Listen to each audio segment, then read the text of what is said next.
December 7th, 1941, a date which will live in infamy.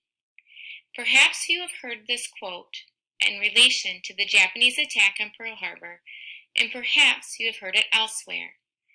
Infamy is a word that means famous for not a very good reason. By the end of this lesson, you will understand the events surrounding the Japanese attack on Pearl Harbor.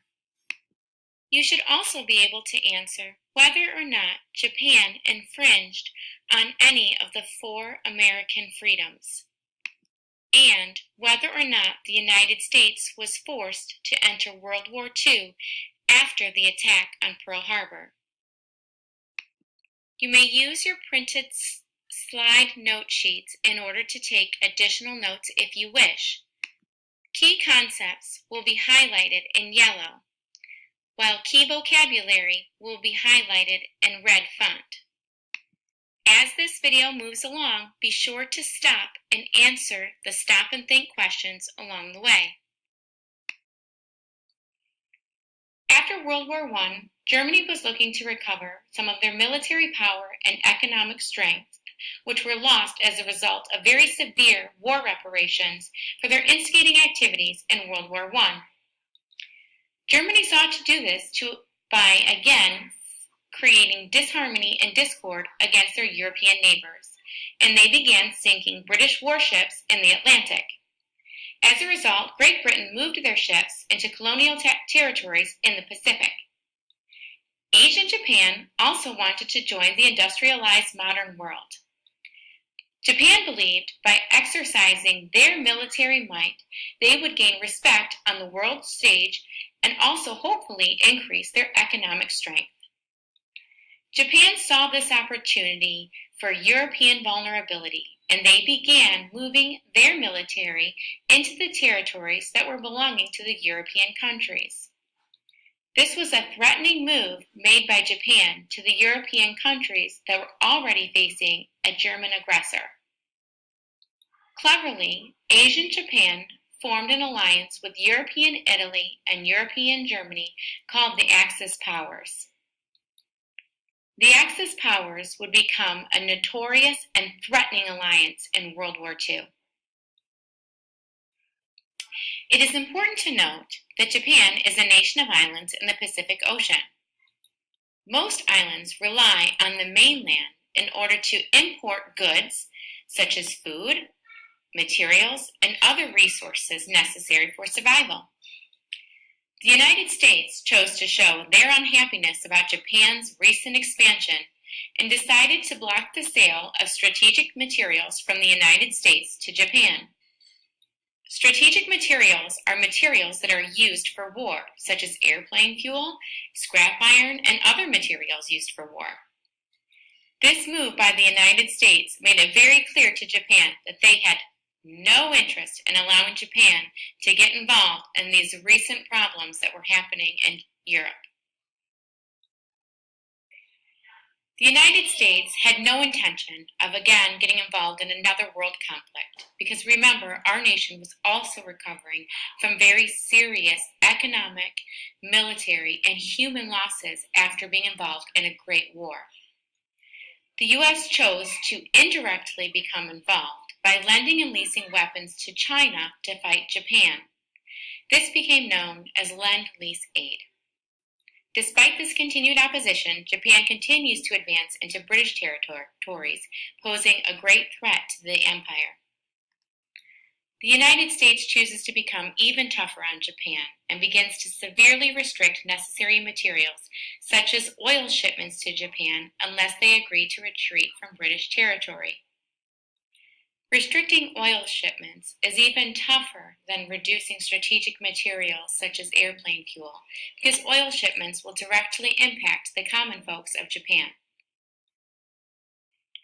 Japan did not want to lose out on strategic materials and other materials from the U.S., so they appeared to be participating in negotiations with the United States.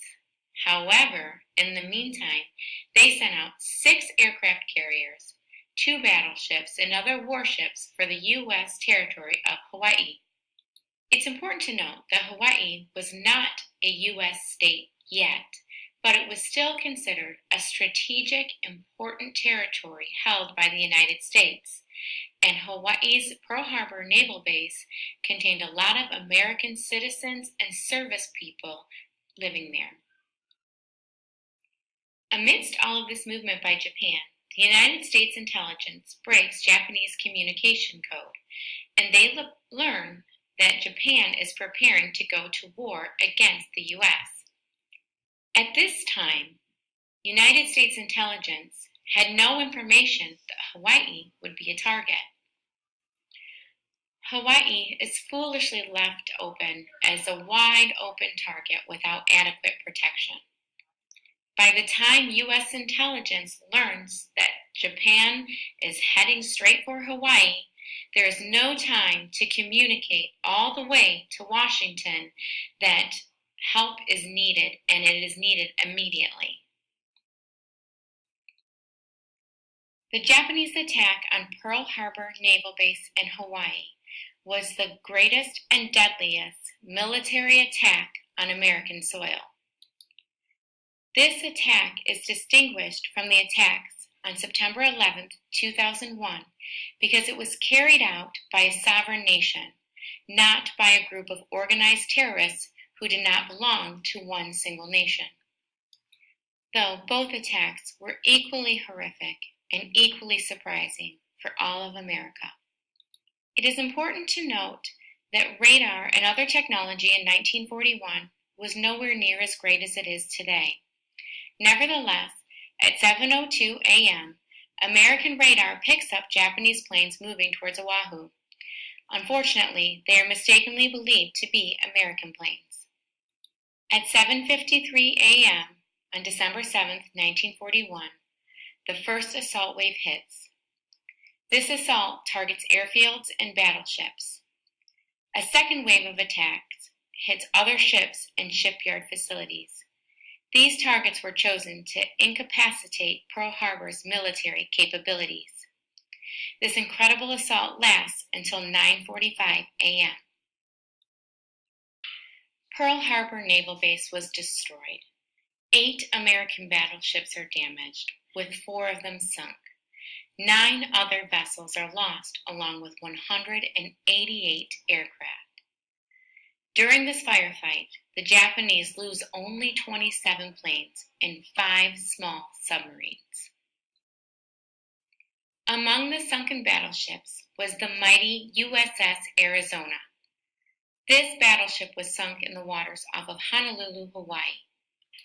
This formidable ship was hit by an enormous armor-piercing bomb, and as a result, 1,177 men lost their lives on the Arizona alone. A memorial was built over the wreckage of the USS Arizona as a tribute to those brave men who died there. The magnitude of the Pearl Harbor attack was incredible, and not in a good sense, to Americans. At the end of the attack, 2,335 servicemen and 68 civilians were killed in this attack.